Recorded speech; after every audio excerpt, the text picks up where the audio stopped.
Hello students, maths by माही में आपका स्वागत है।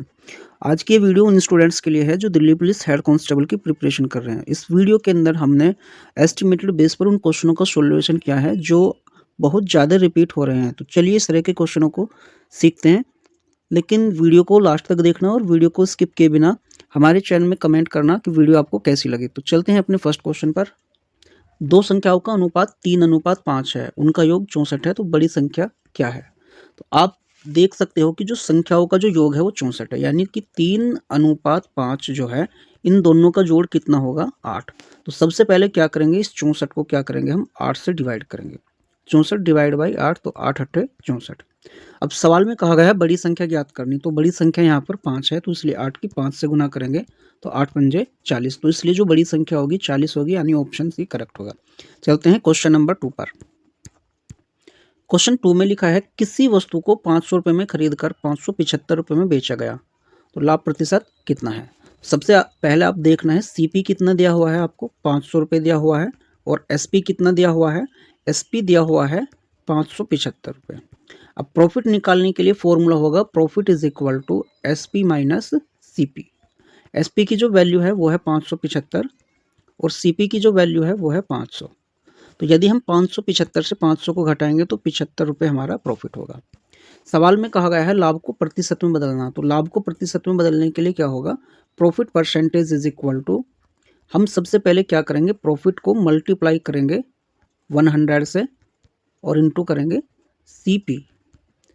मल्टीप्लाई 100 और डिवाइड करना है सीपी से। प्रॉफिट जो है हमारा 75 रुपये है, तो 100 से मल्टीप्लाई करेंगे और जो कॉस्ट प्राइस है वो है 500 रुपये, तो 500 से डिवाइड करेंगे, 2 जीरो ये कैंसिल आउट करेंगे। इसके बाद 5 से डिवाइड करेंगे, 15 पंजे 75, तो 15% जो है हमारा प्रॉफिट होगा। 15% ऑप्शन सी में, इसलिए ऑप्शन सी करेक्ट होगा। चलते हैं क्वेश्चन नंबर 3 पर। क्वेश्चन 3 में लिखा हुआ है यदि किसी काम को ए अकेले 10 दिन में करता है और बी अकेले 15 दिन में, तो दोनों मिलकर वह काम कितने दिन में करेंगे?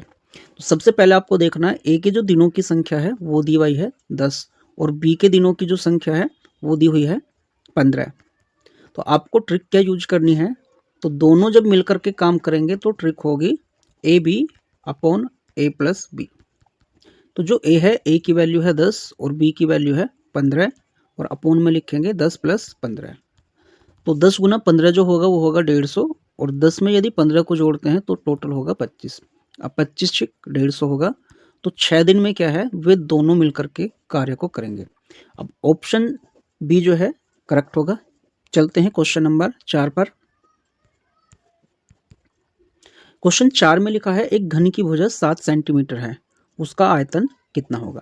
तो सवाल में लिखा है जो भुजा है हमारी वो दी हुई है 7 सेंटीमीटर। तो भुजा कितनी है, ये है भुजा बराबर 7 सेंटीमीटर। हमें ज्ञात करना है घन का आयतन। तो जो घन का आयतन होता है वो होता है घन का आयतन बराबर भुजा की पावर 3। घन का आयतन बराबर, फॉर्मूला है भुजा की पावर 3। तो घन की जो भुजा है वो 7 सेंटीमीटर है, इसलिए हम लिखेंगे 7 की पावर 3। 7 को 3 बार लिखेंगे, 7 गुना 7 गुना 7, तो 7 की 3 बार गुना करने पर आएगा 343। 343 घन सेंटीमीटर। अब जो 343 है ऑप्शन सी में है, इसलिए ऑप्शन सी करेक्ट होगा। चलते हैं क्वेश्चन नंबर 5 पर।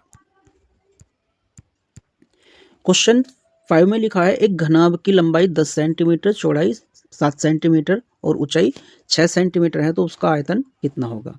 तो सबसे पहले हम क्या लिखेंगे, लंबाई जो दी हुई है L इज इक्वल टू दिया हुआ है 10 सेंटीमीटर। इसके बाद B दिया हुआ है 7 सेंटीमीटर और H दिया हुआ है 6 सेंटीमीटर। घनाभ का जो आयतन होता है उसको लिखते हैं V is equal to L गुना B गुना H। L की जो वैल्यू है वो है 10 सेंटीमीटर, B की जो वैल्यू है वो है 7 सेंटीमीटर और H की जो वैल्यू है 6। अब तीनों की गुना करेंगे, 7 छंग 42 और 42 गुना 10 करेंगे तो 420 घन सेंटीमीटर होगा। तो 420 ऑप्शन बी में है, इसलिए ऑप्शन बी करेक्ट होगा। चलते हैं क्वेश्चन नंबर 6 पर। क्वेश्चन 6 में लिखा है एक वस्तु को 25% लाभ पर बेचने के बजाय 20% लाभ पर बेचा गया, जिससे 50 रुपये का नुकसान हुआ, तो वस्तु का क्रय मूल्य क्या है? आपको ध्यान रखना है कि जो वस्तु का क्रय मूल्य होता है वो होता है हमेशा 100%। और ये जो यहाँ पर 25% लाभ पर बेचने के बजाय 20% लाभ पर बेचने की बात करता है, तो ये जो होता है ये हमारा विक्रय मूल्यों का अंतर है। तो विक्रय मूल्यों का जो अंतर होगा वो कितना होगा, अंतर बराबर यहाँ पर पहले लिखेंगे 25%, उसके बाद लिखेंगे 20%। यदि हम 25% से 20% को घटाएंगे तो जो विक्रय मूल्यों में अंतर होगा वो होगा 5%। अब इस 5% की कमी के कारण ही 50 रुपये का ये नुकसान हुआ है। तो हम कह सकते हैं कि ये जो 5% है वो है 50 रुपये के बराबर। सवाल में हमें ज्ञात करना है वस्तु का क्रय मूल्य जो कि 100% है, इसलिए लिखेंगे 100% बराबर ये 50 बटे में ये 5 और गुना में 100। इस 5 से यदि हम भाग करेंगे 5 धाम 50 तो यहाँ पर आएगा 10 और 10 की 100 से इंटू करेंगे तो होगा 1000 रुपये। तो जो यहाँ पर क्रय मूल्य है वो है 1000। अब 1000 ऑप्शन ए में दिया हुआ है, इसलिए ऑप्शन ए करेक्ट होगा। चलते हैं क्वेश्चन नंबर 7 पर।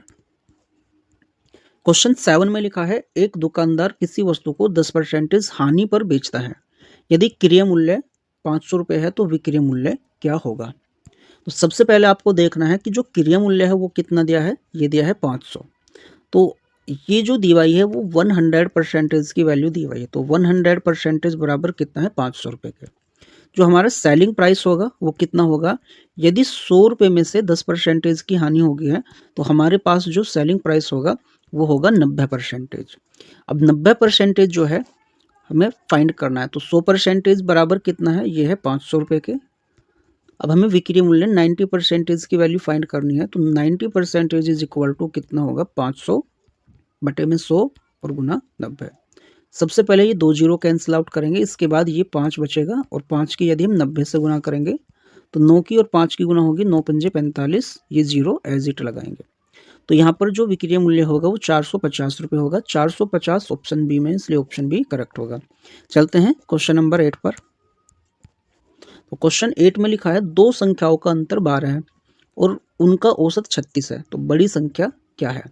तो सबसे पहले आपको देखना है संख्याओं का जो अंतर है वो 12 है और उनका औसत 36 है। तो आप लिखोगे कि a माइनस बी जो होगा वो होगा 12।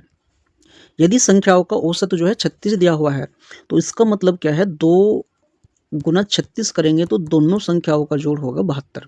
क्योंकि ये जो 36 है दो संख्याओं का औसत है, इसलिए इसकी 2 से गुना करेंगे तो दोनों संख्याओं का जो जोड़ होगा वो होगा 72। अब सवाल में कहा गया है बड़ी संख्या ज्ञात करनी है, तो बड़ी संख्या है a। तो a को ज्ञात करने के लिए क्या करेंगे, ये b कैंसिल आउट करेंगे और इन दोनों को जोड़ करके हाफ करेंगे।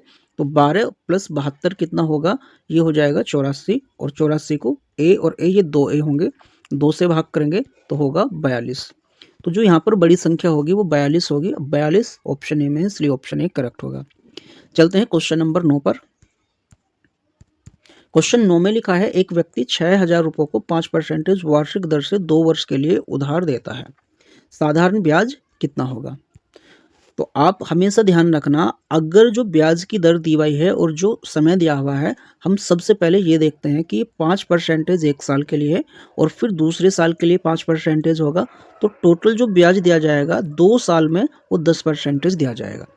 अब इसका हम 5% ना निकाल करके केवल एक ही साल का ब्याज 10% निकाल सकते हैं। तो देखना है 6000 का 10% कितना होगा, 6000 गुना 10 बटे में 100।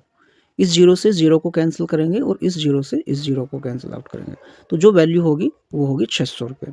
तो इसलिए 5% से 2 साल का जो साधारण ब्याज होगा वो 600 रुपये होगा। तो ऑप्शन सी बिल्कुल करेक्ट होगा। चलते हैं अपने लास्ट क्वेश्चन पर। हमारे लास्ट क्वेश्चन में लिखा है यदि किसी संख्या का 3/5 भाग 45 है तो वह संख्या क्या है। तो हम लिखेंगे कि वो संख्या जो है x है और x का 3/5 भाग जो है वो 45 के बराबर है। इसके नीचे एक मानेंगे और क्रॉस गुना करेंगे, या फिर हम डिवाइड भी कर सकते हैं, 3 एकम 3 और 3 से यहाँ पर डिवाइड करेंगे तो 15 या 45। तो अब क्या होगा, ये x बटे में 5 होगा और ये 15 बटे में 1। अब इस 5 की जो है इस 15 में क्रॉस इंटू करेंगे और इस x की 1 से क्रॉस इंटू करेंगे तो x 1 जा x होगा और 15 पंजे 75। तो वो जो संख्या है वो 75 है। तो 75 ऑप्शन बी में दिया हुआ है, इसलिए ऑप्शन बी करेक्ट होगा। उम्मीद करता हूँ कि ये वीडियो आपको पसंद आई होगी। तो ऐसे ही वीडियो पाने के लिए और उनके शॉर्ट सॉल्यूशन पाने के लिए हमारे चैनल को सब्सक्राइब करें और कमेंट सेक्शन में कमेंट करें कि वीडियो आपको कैसी लगी।